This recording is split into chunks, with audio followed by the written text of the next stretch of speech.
All right, so we're diving into cancer prevention today, and you've given us a ton of fascinating material. It seems like you're really interested in going beyond the usual advice. Yeah, it's a really interesting mix. We've got the classic lifestyle stuff, but then it gets into some pretty unconventional things like honey and fasting. I have to admit, I was surprised to see honey pop up. But should we start with what we already know? Your sources talk a lot about diet, exercise, not smoking, that kind of thing. Right, those are the cornerstones, and the research really backs them up as being essential for cancer prevention. But your sources go a bit deeper than just eat your veggies. For example, one article highlighted the Mediterranean diet, especially its focus on olive oil, fish, and plant-based foods. So it's not just about avoiding the bad stuff, but actively seeking out foods that might protect against cancer? Makes sense. Did your sources mention anything specific about exercise? One study found that regular, moderate exercise could reduce the risk of several cancers by up to 20%. They even suggested that timing might be important, with afternoon workouts potentially being more beneficial than morning ones. Wow, I never thought about that. See, this is why I love these deep dives, always learning something new.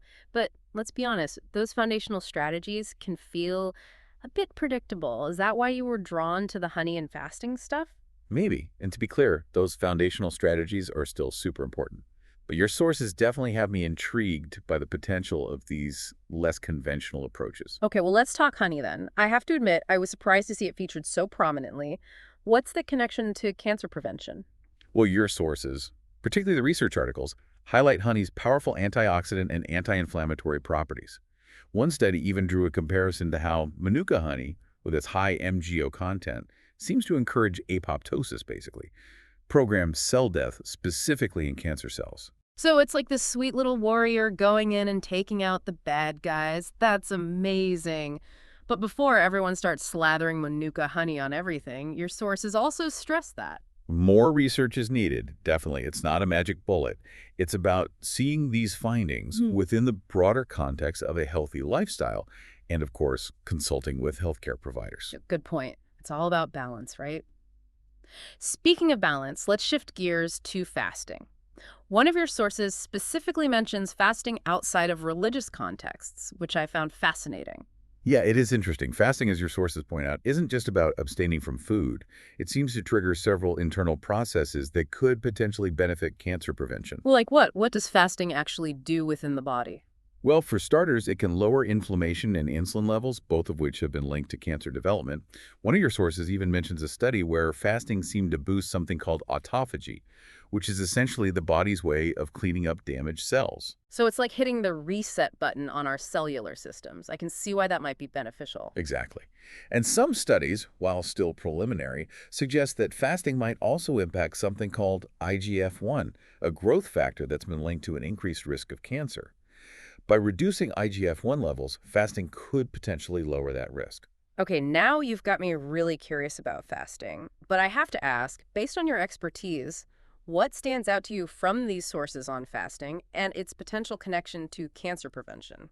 What's fascinating to me is that the potential benefits of fasting seem to go beyond simply reducing calorie intake. It's about triggering specific cellular processes that could contribute to a less hospitable environment for cancer cells to develop. That's incredible. But before anyone embarks on a drastic fasting regimen, your sources make it very clear that. Professional guidance is crucial. Fasting isn't for everyone, and safety is paramount.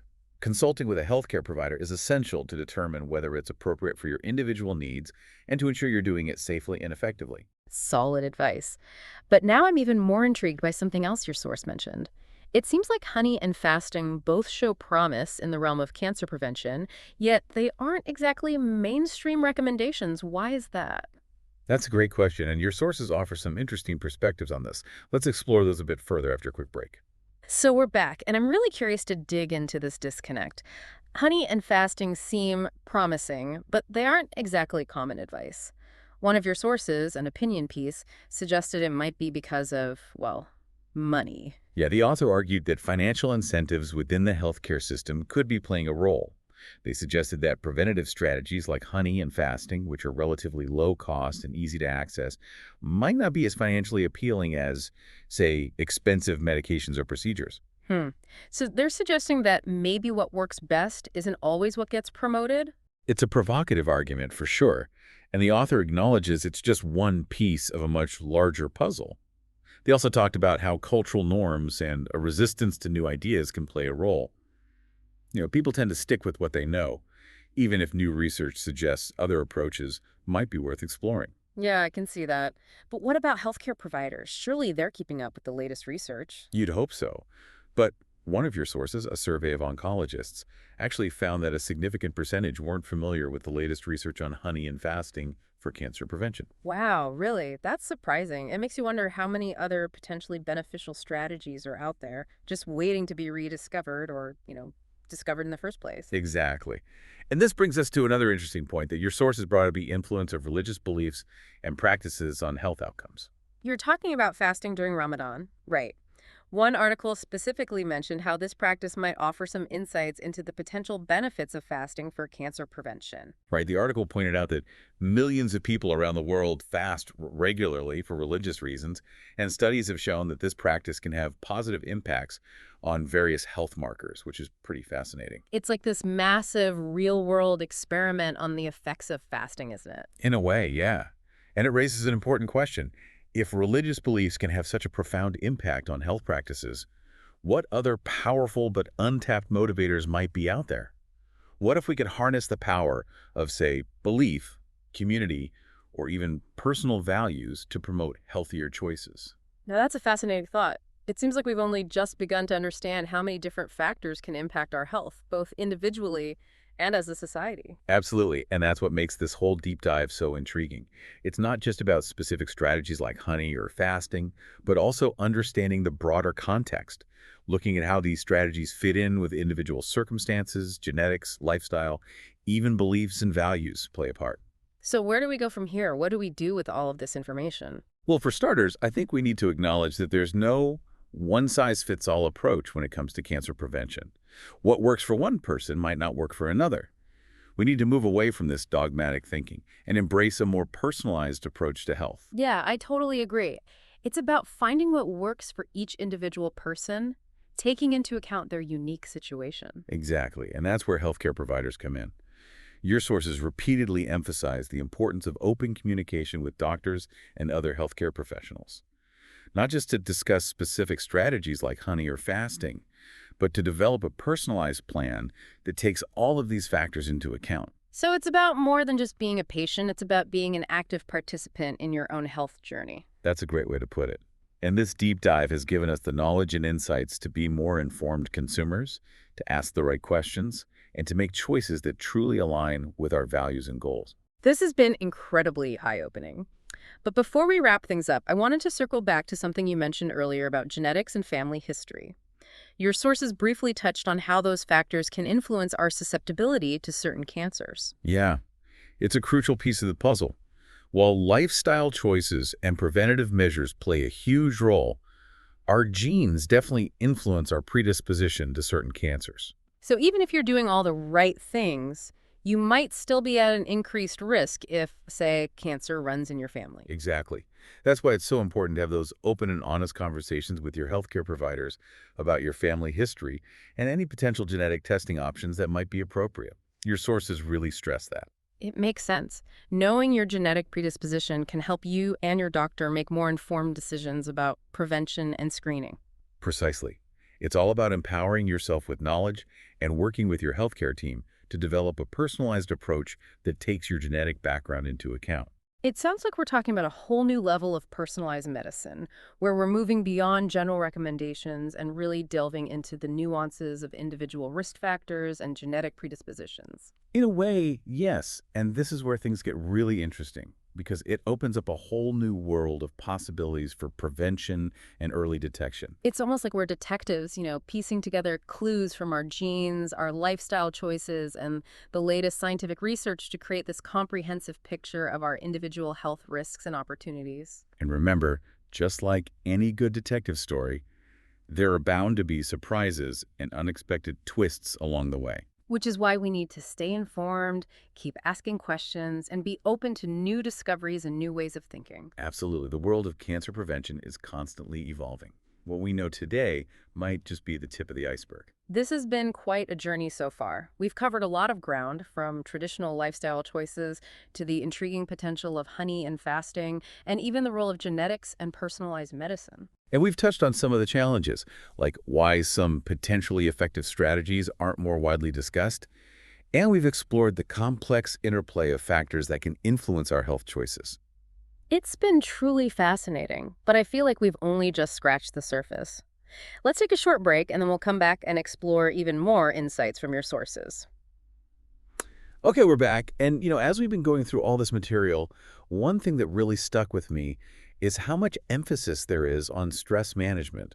Yeah, that's definitely something that came up a lot. One article talked about how chronic stress can actually weaken your immune system. And that could potentially make you more vulnerable to, well, all sorts of things, including cancer. Right, exactly. So finding healthy ways to manage that stress, whether it's exercise, meditation, spending time in nature, even just taking breaks throughout the day, those things could actually play a role in cancer prevention. Absolutely.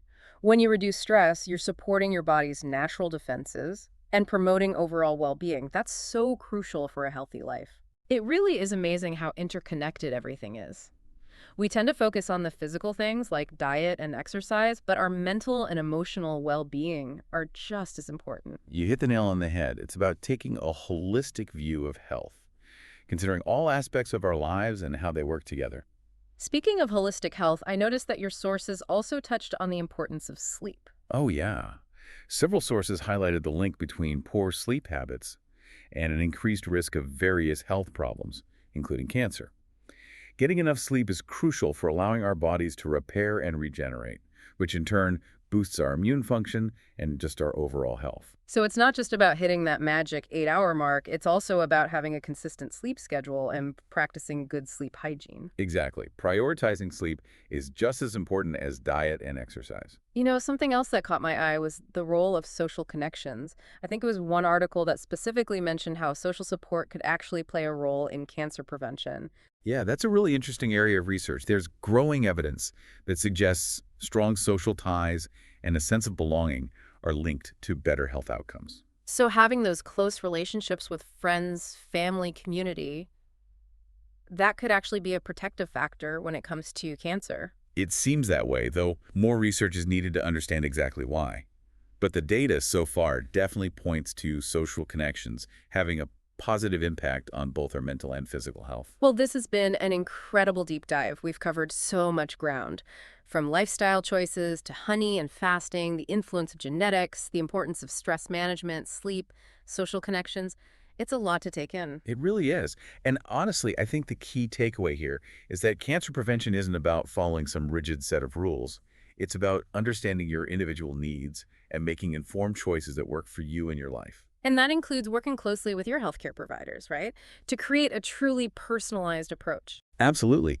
Cancer prevention is not one size fits all. It's about empowering yourself with knowledge, having those open conversations with your doctors, and making decisions that align with your values and goals. This whole deep dive has been a fantastic journey of discovery. We've explored the familiar, delved into the unexpected, and hopefully come away with a better understanding of this incredibly complex topic. We've definitely challenged some assumptions along the way, and I hope empowered you to take a more active role in your health. It's been a pleasure having you share your expertise with us today. Thank you for having me. And to all our listeners, remember, knowledge is power. The more we understand about cancer prevention, the better equipped we are to make those informed decisions for ourselves and our loved ones. So keep asking questions, stay curious, and never underestimate the impact of those small, everyday choices. Thanks for joining us on this deep dive. It's been a fascinating journey.